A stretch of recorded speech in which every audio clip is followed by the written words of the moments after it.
Imagine a man standing alone on a windswept hill, the sky above him bruised with storm clouds, his cloak whipping in the wind.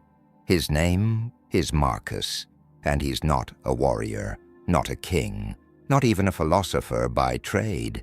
He's a farmer, a simple man with dirt under his nails and a heart full of goodness. Every day he shares his harvest with his neighbors, gives his last loaf to a stranger, and labors until his hands bleed to keep his village fed.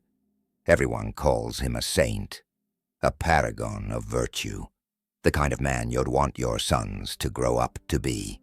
But here's the twist, the shadow that creeps into this sunlit tale. Marcus is dying, not from sickness, not from age, but from the very goodness that defines him. His generosity has left him with nothing, no food, no rest, no strength. And as he stands on that hill, staring at the horizon, he wonders, was it worth it? Welcome to Stoic Venture, where we don't just skim the surface of life's big questions. We plunge into the deep end.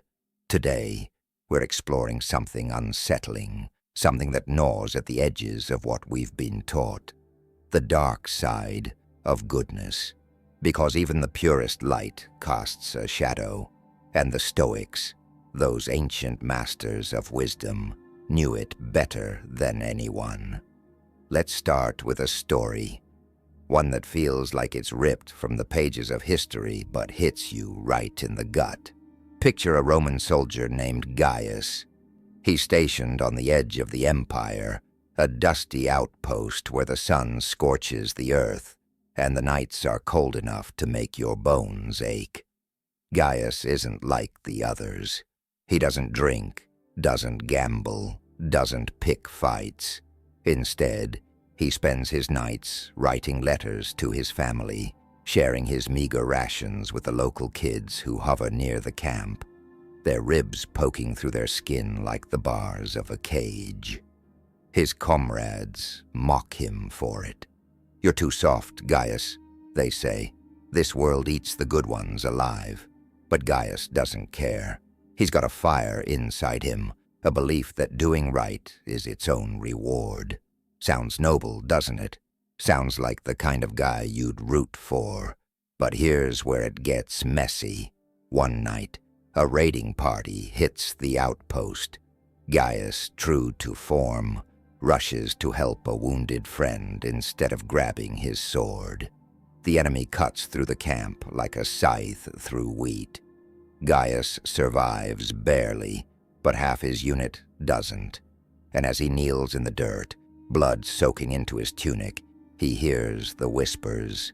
If he'd fought instead of played hero, we might have held them off.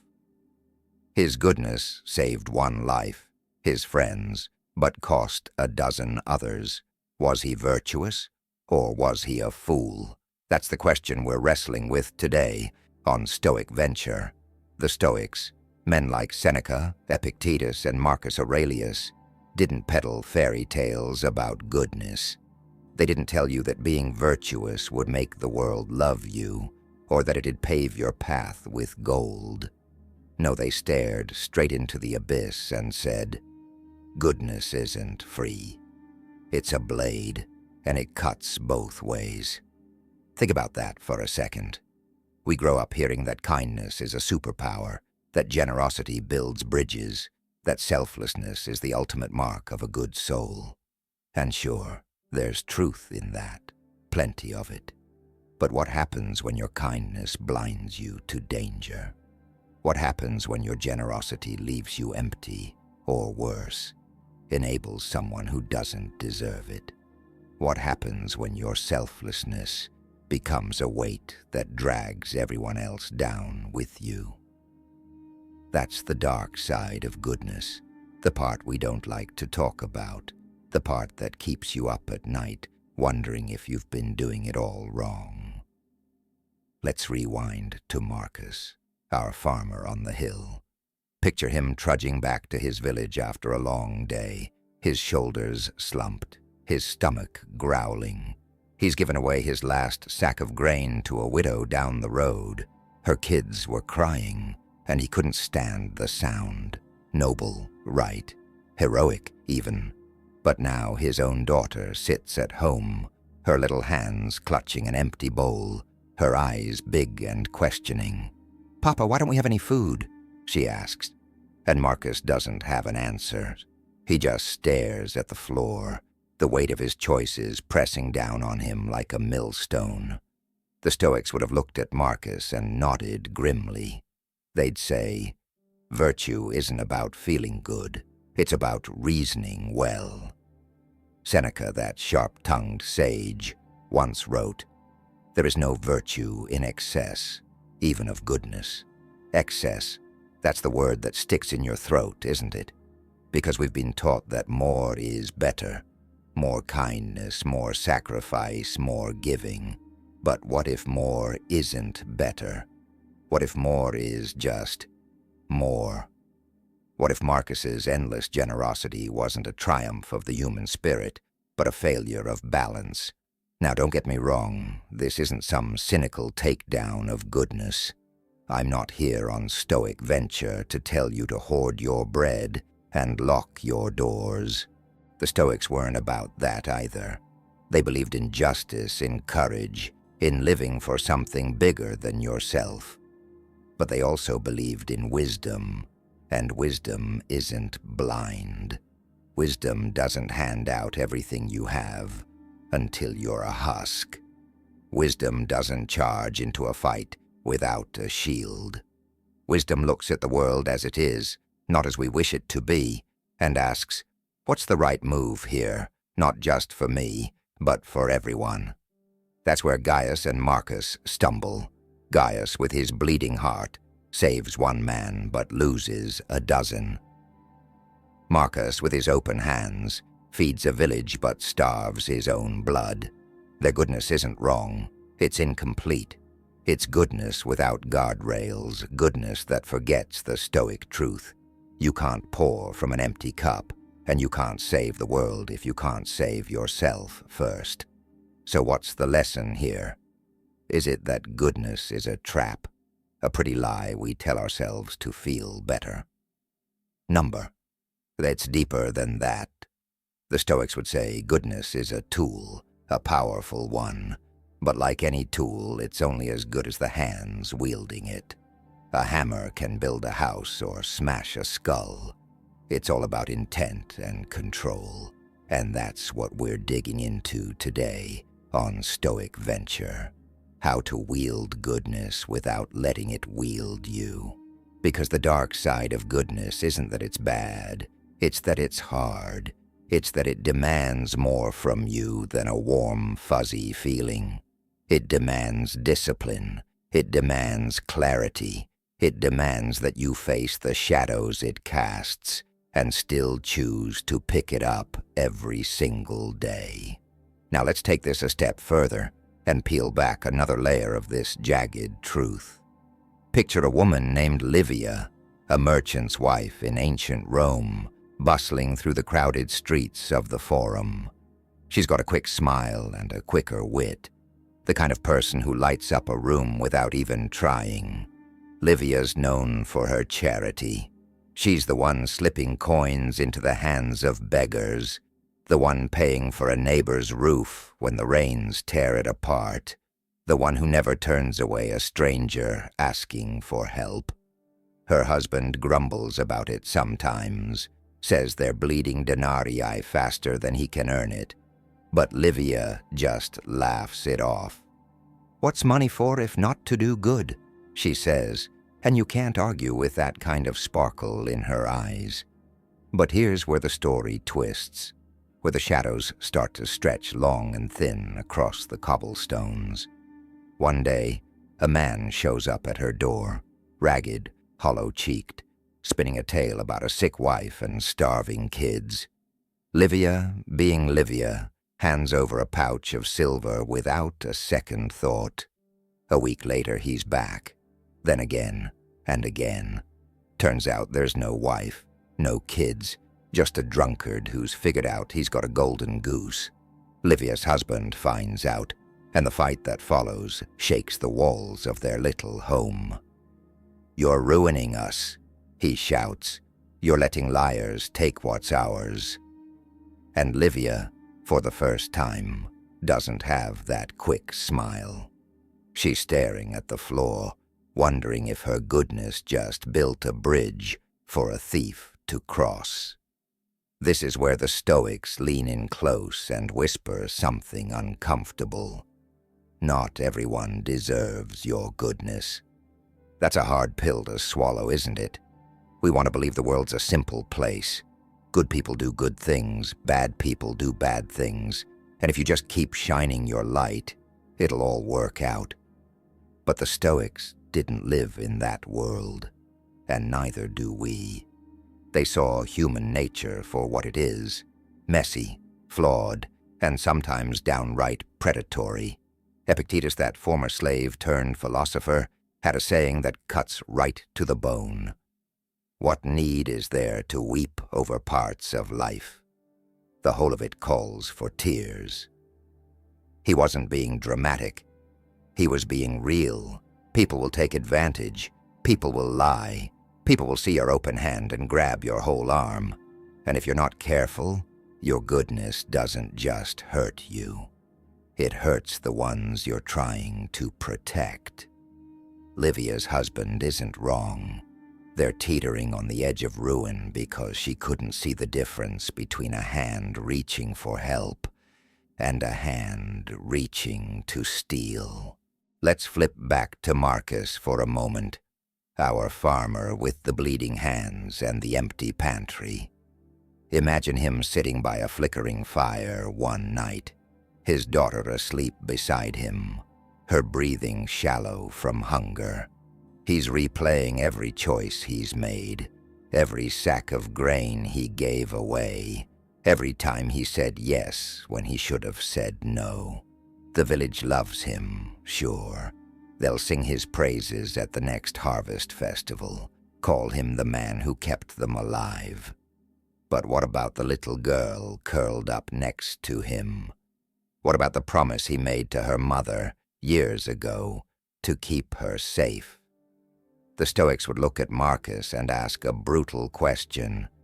Are you being virtuous or are you being reckless? Because there's a difference, a big one. Virtue isn't about how many people clap for you. It's not about how many mouths you feed or how many backs you clothe. It's about doing what's right, and sometimes what's right means drawing a line in the sand. Sometimes it means saying no. Sometimes it means saving your strength so you can fight another day. Think about Gaius again, too. That soldier with the soft heart and the blood-stained tunic. Let's imagine him after the raid, sitting among the wreckage of his camp, the bodies of his brothers in arms laid out in rows. He's clutching his friend's hand, the one he saved, and he's trying to convince himself it was worth it. One life preserved, one spark kept alive. But the whispers won't stop. The survivors won't meet his eyes.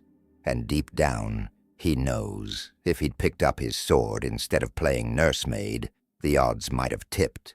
Maybe not enough to win, but enough to save a few more. The Stoics would have grabbed Gaius by the shoulders and shaken him. Courage isn't just rushing in, they'd say. It's knowing when to stand and when to strike. His goodness wasn't the problem. His timing was. His focus was. He let emotion steer the ship when reason should have held the helm. This is where Stoic Venture digs into the meat of it. Goodness isn't a reflex. It's not a knee-jerk reaction to someone else's pain or a feel-good fix for your own guilt. It's a choice, and like any choice, it demands thought. Seneca once said, "We should give as we would receive, cheerfully, quickly, and without hesitation, but not to excess, nor to those who will abuse it." That's the tightrope we're walking here. Give too little, and you're a miser. Give too much, and you're a martyr. Or worse, a mark. Livia's silver didn't heal that drunkard's imaginary family. It fueled his vice. Marcus's grain didn't secure his daughter's future. It left her frail. Gaius's mercy didn't save his unit. It buried them. The dark side of goodness isn't that it fails. It's that it can backfire spectacularly if you don't temper it with wisdom. So, what do we do with this? Do we lock our hearts away? Build walls instead of bridges? Not quite. The Stoics weren't about shutting down. They were about waking up. They'd tell Livia to look harder at the hands she's filling, to ask questions, to weigh the cost. They'd tell Marcus to measure his giving against his duty, to see that his daughter's bowl matters as much as the widow's. They'd tell Gaius to fight first, then tend the wounded, to prioritize the whole over the one. It's not about being less good. It's about being smarter about it. Because the world doesn't bend to your intentions. It doesn't care how pure your heart is. It's a machine, grinding away. And if you don't learn its rhythms, it'll grind you down too. Let's linger on that image of Livia for a second, standing in her doorway, the empty pouch still warm in her hand, the drunkard's footsteps fading down the street. She's not crying, not yet, but there's a crack in that bright facade of hers. She's starting to see it. Goodness isn't enough on its own. It's a seed, sure, but it needs soil, water, sunlight, and a fence to keep the weeds out. The Stoics knew that fence was wisdom, and without it, your garden's just a free-for-all. That's the lesson humming beneath all these stories, the one we're unpacking today on Stoic Venture. Goodness is a fire. It can warm a home or burn it down. The difference lies in how you wield it. Let's shift the scene now, take a breath, and step into the sandals of someone new. Picture a man named Titus, a Stoic teacher in a small Greek town, his beard streaked with gray, his voice steady as the tides.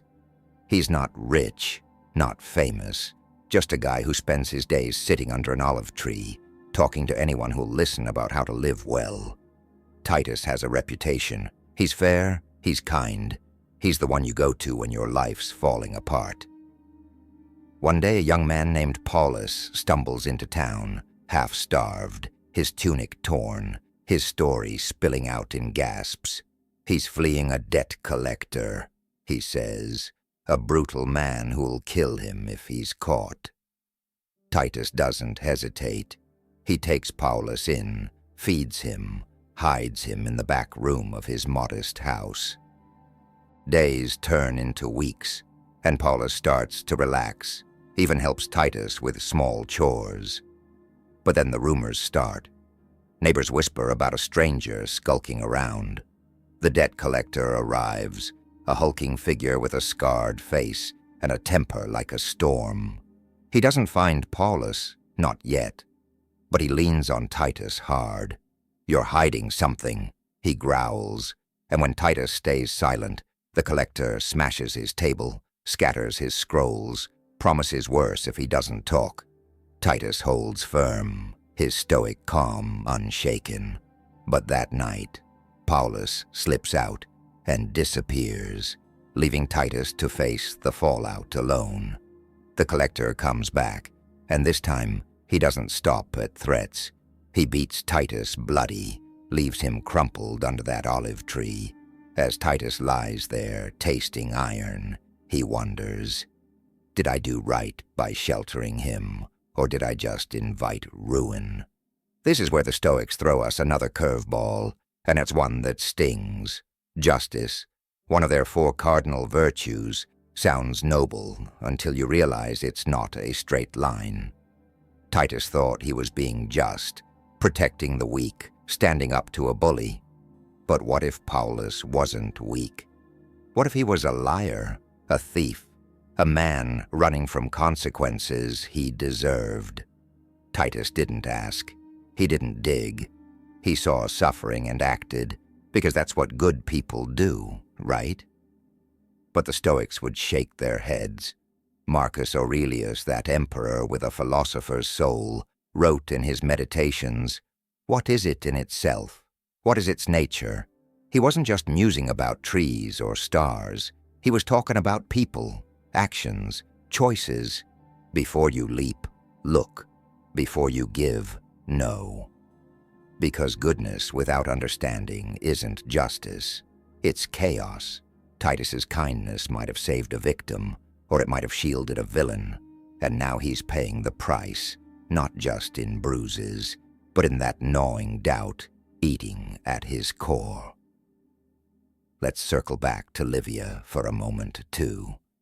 Imagine her after that fight with her husband, walking the streets of Rome at dusk, the air thick with the smell of baked bread and horse dung.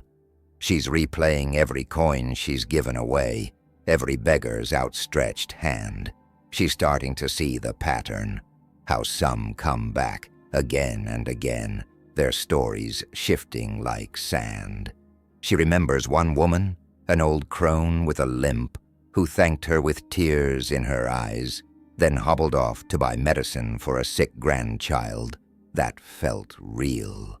But then there was the drunkard, smirking as he pocketed her silver, his breath sour with wine. Livia's not naive. She knows the world's not all sunshine, but she's always believed goodness could tip the scales. Now she's not so sure. The Stoics would nod at her unease. Seneca, with his knack for cutting through the noise, said, "To bear trials with a calm mind robs misfortune of its strength and burden." But he'd also tell Livia that calm doesn't mean blind. Calm means clear. It means seeing the crone and the drunkard for what they are, not what you want them to be, and choosing accordingly. And what about Gaius, our soldier? Let's picture him months after the raid, transferred to another outpost, his friend long recovered, but the ghosts of the fallen still trailing him. He's tougher now, quieter, his eyes harder than they used to be. He still shares his rations, still writes his letters, but there's a shift. When a fight breaks out, he's the first with his sword up, not the last tending the wounded. He's learned something brutal. Goodness doesn't win wars. It doesn't hold a line. It's a luxury you earn after the dust settles. The Stoics would call this phronesis, practical wisdom, and they'd say Gaius is finally getting it. He's not less good. He's more deliberate. He's not abandoning virtue. He's aiming it like an arrow instead of scattering it like seed on rocky ground. This is the heartbeat of what we're exploring on Stoic Venture. Goodness isn't a monolith. It's not a one-size-fits-all cloak you drape over every situation. It's a living thing, a muscle that needs exercise, a flame that needs tending. The dark side of goodness isn't that it's weak, it's that it's wild. Untamed, it runs rampant, burning through you and everyone around you. Titus's wild goodness left him broken under a tree. Livia's scattered coins left her teetering on ruin. Marcus's endless giving left his daughter hungry.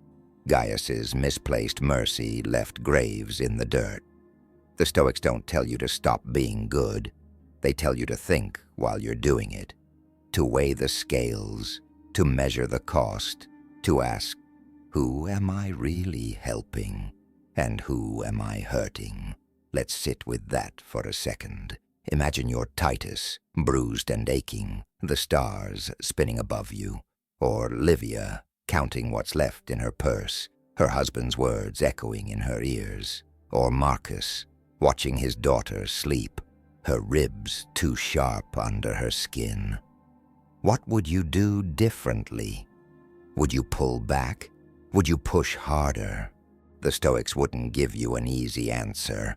They'd tell you to look inside, to reason it out, to find the path that's not just good, but right. Because that's the trick.